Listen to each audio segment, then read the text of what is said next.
Halo semuanya, kembali lagi di Protect Pods, obrolan seru bareng Sobat Proteksi. Kenalin, aku Isna Aprilia dari HPT Angkatan 2021 yang akan menjadi podcaster di episode kali ini. Nah, pada episode kali ini kita akan membahas topik yang berjudul tentang S2 LPDP aja. Nah, sekarang kita udah dibersamai sama narasumber yang super keren, yaitu Kak Vina. Boleh banget nih Kak Vina untuk memperkenalkan diri kepada Sobat Proteksi di rumah biar kita kenal lebih jauh gitu Kak sama Sobat-Sobat Proteksi. Ya, halo Sobat Proteksi, perkenalkan saya Hatvina dari HPT dulu S1 2017 dan sekarang S2 di angkatan 2022. Ya, oke. Udah kenal nih teman-teman. Nah, kita akan membahas tentang S2 beasiswa LPDP. Nah, buat kalian yang ingin melanjutkan studinya ke S2 terus bingung nih mau beasiswa apa. Nah, mungkin teman-teman pengen jadi awardee LPDP, bisa banget untuk stay tune sama kita karena kita akan mengulik lebih jauh tentang beasiswa LPDP bersama Kak Vina. Oke Kak Vina, tadi kita udah kenalan ya. Aku mau nanya kabarnya dulu nih, gimana nih Kak kabarnya? Alhamdulillah baik. Baik, lagi sibuk ngapain aja? Saat ini sih kan masuk semester 2, jadi masih sibuk kuliah, ngambil 16 SKS sama udah mulai sedikit menyicil penelitian. Oke, semangat ya Kak. Oke, aku mau tanya ke pertanyaan yang basic dulu nih Kak.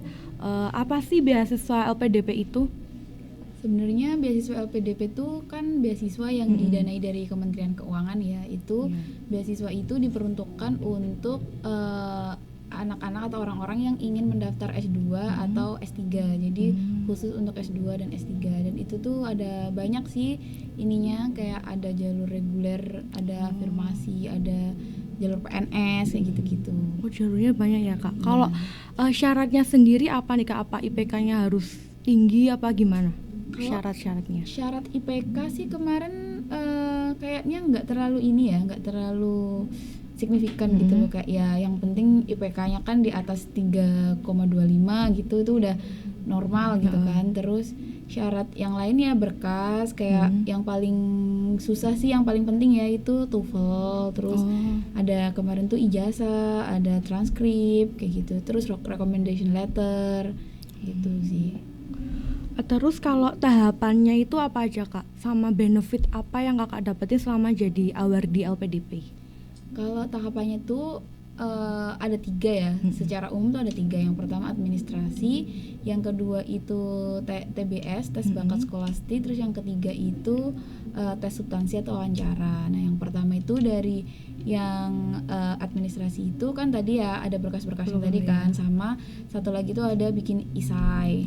Tentang isai untuk negeri, judulnya tuh kayak gitu, isai untuk negeri. Terus tahap kedua kalau udah lolos tahap pertama ini, masuk tahap kedua itu tes bakat skolastik. Itu tuh kayak TPA. TPA kayak gitu. TPA nanti ada passing grade-nya gitu sesuai dengan jalur yang kita masuki, karena setiap jalur itu beda-beda. Kalau kemarin aku kebetulan masuknya kan lewat jalur reguler, jadi passing grade-nya memang agak tinggi gitu. Tadi yang administrasi juga, yang syarat TOEFL itu juga setiap jalur itu juga beda-beda. Jadi kalau afirmasi syarat TOEFL-nya itu lebih rendah dibandingkan yang reguler gitu. Kebetulan kemarin yang aku reguler itu syaratnya minimal 500. Jadi kalau di bawah 500 sudah pasti nggak lolos kan di syarat administrasinya gitu. Terus habis yang tahap kedua tadi lolos, masuklah ke tes substansi. Tes substansi itu wawancara. Kemarin aku wawancaranya tuh ada 3, yang 2 itu akademisi, yang 1 tuh psikolog gitu loh. Kan tadi jalurnya kan banyak ya Kak, ada 3 ya kalau nggak salah tadi. Iya. Ya, ada 3. Terus kan ada jalur letter of acceptance, ada yang non. Itu bedanya apa Kak?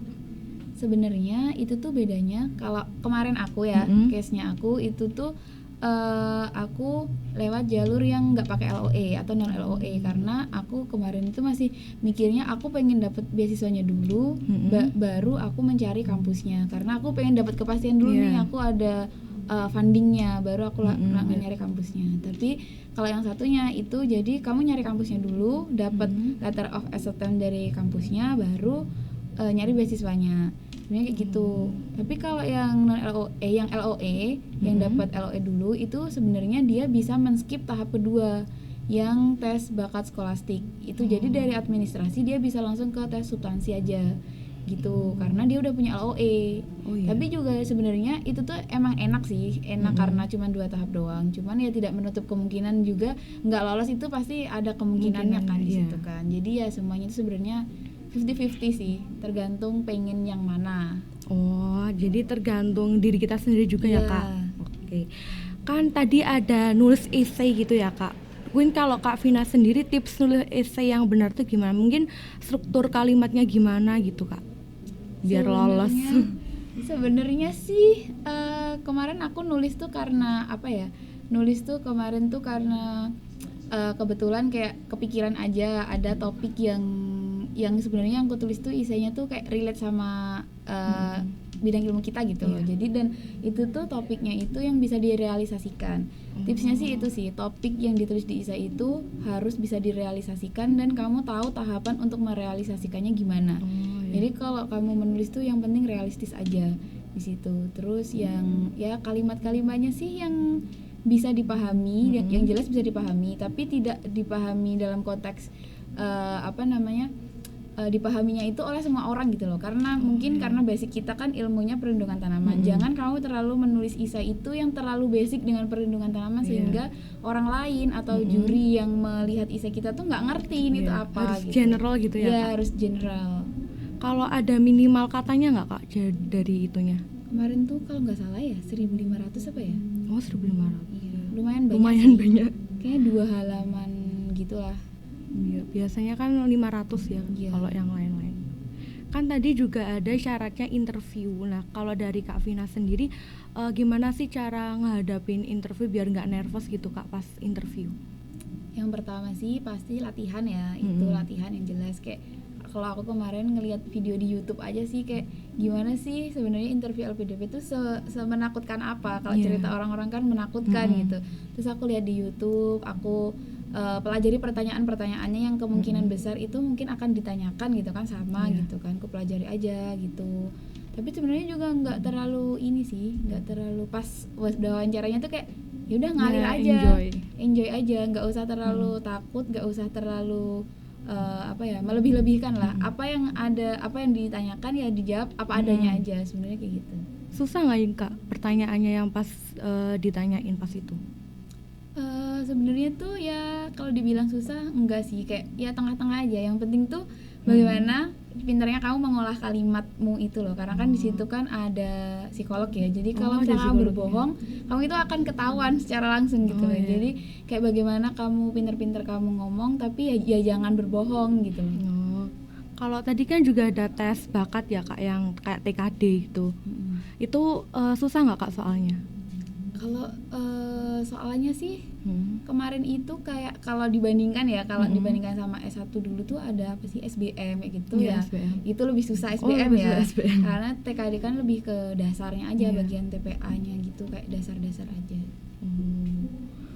Nah, sebagai awardee LPDP kan pasti kita dapetin benefit ya Kak. Kalau dari Kak Vina sendiri, benefit apa yang Kakak dapetin jadi awardee LPDP? Kalau ngomongin benefit ya, sebenarnya benefit itu bisa dikategorikan jadi 2. Secara finansial pasti dapat benefit. Yang kedua secara kita dapat teman baru, kita dapat relasi kayak gitu, itu kan juga sebuah benefit ya. Kalau secara finansialnya sendiri itu banyak sih benefitnya. Kalau dari aku sih karena kebetulan di Jogja dan masuknya kan awardee LPDP dalam negeri ya, jadi ya dapat living allowance itu pasti sesuai dengan daerah kampus yang kita ini, yang tempat kita kuliah. Terus dapat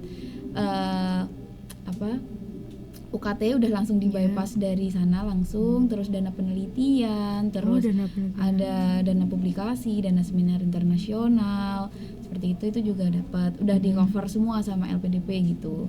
Terus untuk yang non finansial itu sih yang paling ini banget sih, karena yang jelas kita dapat temen yang itu kan sebelum kita mulai kuliah kan ada yang namanya kalau di LPDP itu persiapan keberangkatan ya.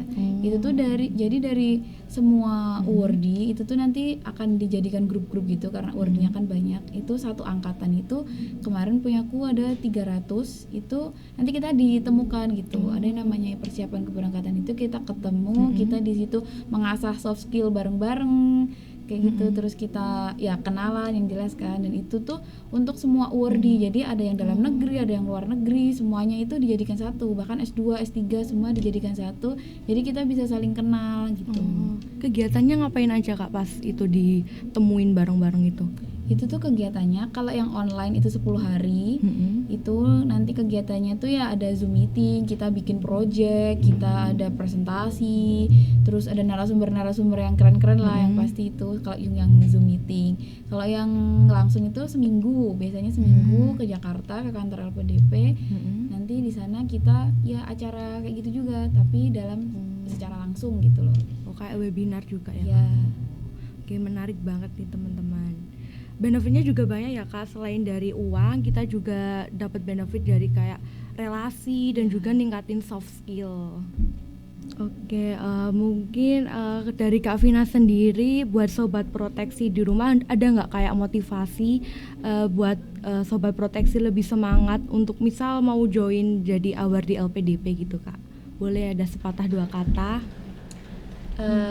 Untuk sobat proteksi sih menurut aku ya, ini dari apa yang sudah jadi pengalaman aku, menurut aku mencobalah, karena kalau kalian mencoba itu kalian punya peluang untuk berhasil, sedangkan kalau kalian yang tidak pernah mencoba kalian tidak pernah punya peluang untuk berhasil. Oke, keren banget nih. Oke, jadi gimana nih teman-teman, tertarik gak nih jadi awardee LPDP? Nah, kita kan tadi sudah ngebahas tentang beasiswa LPDP. Aku harap kalian bisa termotivasi dan terus semangat untuk belajar ya. Nah, mungkin aku mau say thank you sama Kak Vina yang udah menyempatkan waktunya buat hadir di sini untuk ngobrol-ngobrol dan memberikan informasi yang sangat menginspirasi gitu ya Kak. Ya, aku juga mau terima kasih sama sobat proteksi di rumah yang udah stay tune sama kita dari awal hingga akhir, dan terus nantikan episode Protect selanjutnya karena kita akan membawakan topik-topik seputar proteksi tanaman dan juga akan dibersamai oleh narasumber yang super keren. Protect Words, obrolan seru bareng sobat proteksi. Bye.